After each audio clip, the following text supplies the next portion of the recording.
The U.S. Justice Department has appointed a special counsel to investigate after more classified documents were found at President Biden's Delaware home. Earlier this week, news broke that secret reports had been found in an office Biden used after his time as vice president. That was back in November. By law, the classified documents should have been given to the U.S. National Archives after he left office. The discoveries are politically embarrassing for Biden after his sharp criticism of former President Trump's alleged mishandling of secret documents. Well, Biden says he is cooperating with the investigation.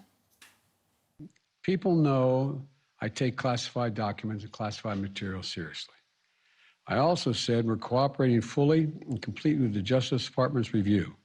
As part of that process, my lawyers reviewed other places where documents from my time as vice president were stored, and they finished the review last night. They discovered a small number of documents of classified markings in storage areas and file cabinets in my home and my personal library.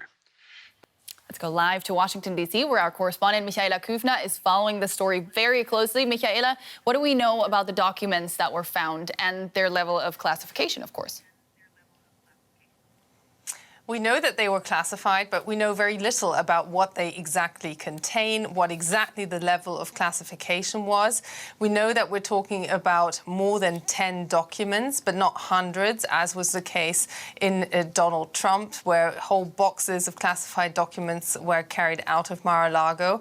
And as far as the legal process is concerned, there is now this special counsel, which highlights that the Attorney General Garner is taking this very seriously, elevating this whole case actually to the level where he actually was in the investigation with Donald Trump. He came out with a statement, not taking any questions, saying that this was so sensitive and of such importance that he felt that this was merited, despite the fact that he was confident that the Department of Justice could have dealt with this without a special counsel. So it is drawing full attention. Not many documents in 2 locations, and Joe Biden's team himself indicated that indeed those documents were in a private office used by Joe Biden after he finished being vice president. So this was several years ago. What kind of political fallout could we expect from this for Biden, especially now with a Republican-led House of Representatives? Huge. We're just at the beginning of this. What is very contentious here is that this finding actually dates back to 1 week before the midterms in early November. So that raises a lot of questions. We have a new Republican majority in the House of Representatives, although there's still a Democrat majority in the Senate. But that has, in its first week of session, already launched an investigation into what they call the weaponization of the government against the Republicans. It is called by the Democrat side essentially a committee that wants to get the Republicans out of the spotlight over the January 6th storming of the Capitol. It is hugely political, and no matter what the legal process here is in the end, it is all about perceptions and nothing else here in this political circus that is already unfolding over this very case. One has to bear in mind that Donald Trump legally is in the spotlight and is being investigated for obstruction of justice because he did not hand over those documents. With Joe Biden, his team is volunteering these documents. They indicated them. There's a question over the delay why we found out so long after the midterms, but it is a completely different legal case. At the end of the day, it's the perceptions that will matter, and those narratives are being spun and pushed from both sides right now. We actually have Mr. McCarthy, the Speaker of the House of Representatives, reacting. Let's have a listen and then come back to you.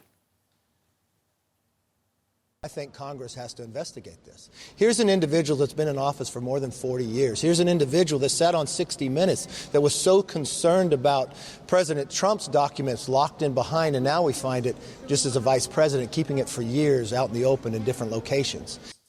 Now, Michaela, this is certainly not a good look, but where does it leave the 2024 presidential race? Looking ahead, are the key U.S. parties likely to seek fresh blood with both of their possibly main contenders possibly tarnished?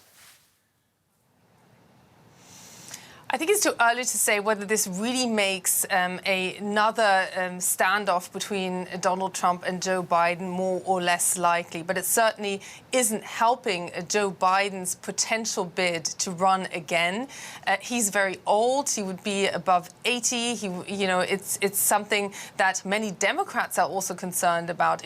When you look at the polling amongst the Democrat camp, a majority doesn't want him to run again. So he needs to win his own party over to a certain degree.